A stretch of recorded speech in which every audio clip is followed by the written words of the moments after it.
what if we started a company and the company was under no time constraints, no financial constraints, and the one thing that that company had, the one constraint, is their clubs had to be exceptional performers and much better than any other alternative. So that's what we did. We didn't know if we'd do it or not. It took us a couple of years. We nailed it. We killed it. When the clubs, our first release, nobody could believe how good they were. Hi, I'm Bob Parsons, founder and CEO of PXG. Well, they thought I was crazy because at the time we started, the golf industry was at a low level.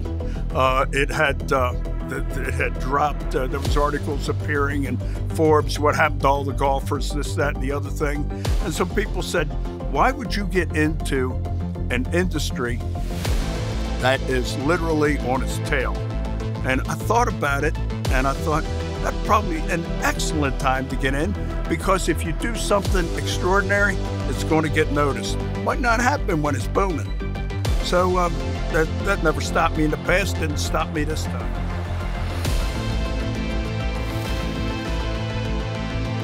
First of all, when we released the irons, since we had so much in them, as a matter of fact, there's weights that go along the perimeter of our flagship irons, and you know, we've kept that look because when people look at them, they know it's PXG. We have more in those tungsten weights than our competitors do in their whole club head. So, you know, when we said we'd spend some money on it to get the performance, that's exactly what we did. And I was told time and again, it'll never work. It worked like a house of fire because all somebody had to do was hit them, and off they went. Our commitment is we promised our customers that we will not release something unless it's noticeably and significantly better. And we work really hard to make sure that's the case. So when something has the PXG name on it, they know that that means something. And so we have the discipline to keep working in order to make sure that that is actually the case. And we don't take that easy road.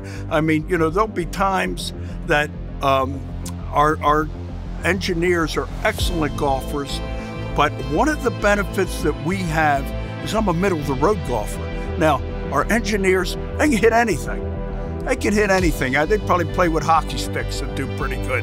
And so, you know, something that is better in a small way, well, you know, they would notice that, and that'd be fine with them.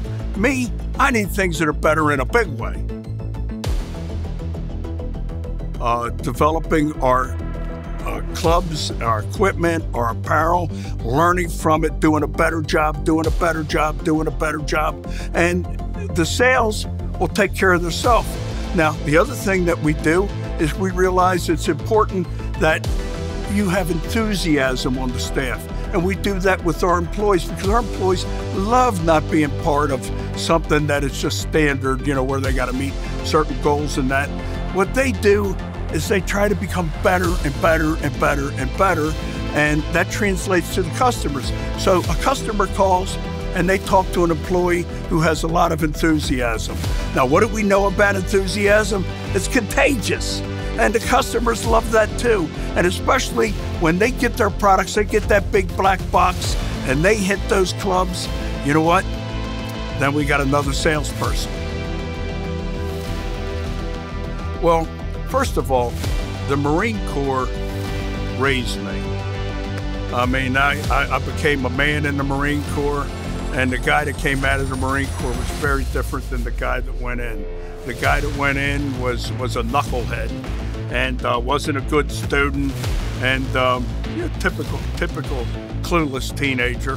And the guy that came out was serious, had major accomplishments, was taught discipline, and not discipline in the form of punishment, although there was plenty of that, right?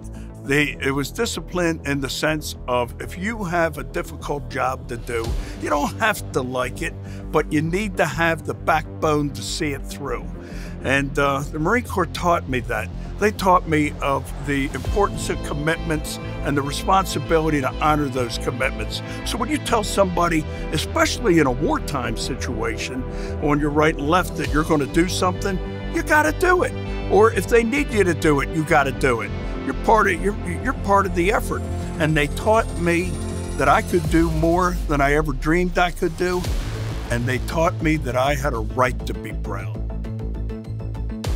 We try to provide our military and civilian heroes a little special deal on our PXG products. And somebody asked me, they goes, well, why do you do that? And I said, it is a gesture of respect and thanks for all you've done for this country. We will continue to work hard to improve our products, to do things nobody else is doing, to do really high-performing products that when people see the name PXG, they're pretty stoked about it. And it doesn't just end with golf equipment. Now, my wife, Renee Parsons, is a fashionista, so she has adopted the PXG apparel line, and as good as our golf clubs are, the apparel is better. I don't mean just golf companies. We blow the golf companies' apparel out of the water. What happens is the apparel that Renee makes stands tall or beats anything made by anybody anywhere. And what Renee's done with our apparel is we have people who don't even play golf that love to rock our apparel, and then their friends buy it. Because everything we do is not what the industry does. There's the golf industry, and there's PXG. And I'll tell you what, I think our customers love it. PXG, nobody makes golf clubs the way we do, period.